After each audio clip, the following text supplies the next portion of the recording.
आज आप लोग सुनेंगे शनि प्रदोष व्रत कथा। प्राचीन काल में एक नगर में सेठ थे। सेठ जी के घर में हर प्रकार की सुख सुविधाएं थी, लेकिन संतान नहीं होने के कारण सेठ और सेठानी हमेशा दुखी रहते थे। काफ़ी सोच विचार करके सेठ जी ने अपना काम नौकरों को सौंप दिया और खुद सेठानी के साथ तीर्थ यात्रा पर निकल पड़े। अपने नगर से बाहर निकलने पर उन्हें एक साधु मिले जो ध्यान मगन बैठे थे। सेठ जी ने सोचा क्यों न साधु से आशीर्वाद लेकर आगे की यात्रा की जाए। सेठ और सेठानी साधु के निकट बैठ गए। साधु ने जब आंखें खोली तो उन्हें ज्ञात हुआ कि सेठ और सेठानी काफ़ी समय से आशीर्वाद की प्रतीक्षा में बैठे हैं। साधु ने सेठ और सेठानी से कहा कि मैं तुम्हारा दुख जानता हूँ, तुम शनि प्रदोष व्रत करो, इससे तुम्हें संतान सुख प्राप्त होगा। साधु ने सेठानी को प्रदोष व्रत की विधि बताई और शंकर भगवान की निम्न वंदना बताई। दोनों साधु से आशीर्वाद लेकर तीर्थ यात्रा के लिए आगे चल पड़े।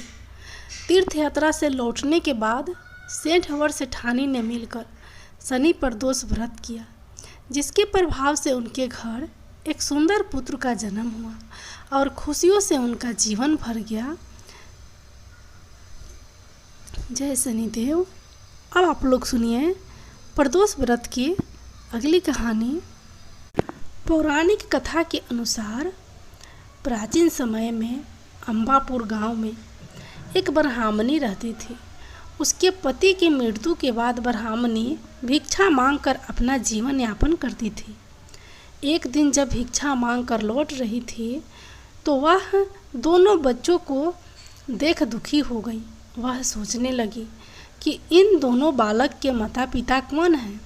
इसके बाद वह दोनों बच्चों को घर ले आई। समय बीतने के बाद बालक बड़े हो गए। एक दिन ब्राह्मणी दोनों बच्चों को लेकर ऋषि शांडिल्य के पास जा पहुंची। ऋषि शांडिल्य को नमस्कार कर दोनों बालकों के माता पिता के बारे में जानना चाहा। तब ऋषि ने कहा, हे देवी, ये दोनों बालक विदर्भ नरेश के राजकुमार हैं। गंधर्व नरेश के आक्रमण से इनका राजपाट छीन गया है, अतः ये दोनों राज्य से पदच्युत हो गए हैं। यह सुन ब्राह्मणी ने कहा, हे ऋषिवर, ऐसा कोई उपाय बताएं कि इनका राजपाट वापस मिल जाए। ऋषि ने उन्हें प्रदोष व्रत करने के लिए कहा। इसके बाद ब्राह्मणी और दोनों राजकुमारों ने प्रदोष व्रत किया। उन दिनों विदर्भ नरेश के बड़े राजकुमार की मुलाकात अंशुमति से हुई।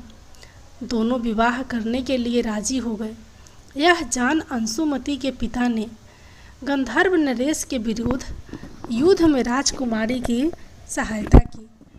इस युद्ध में राजकुमारों ने विजय हासिल की।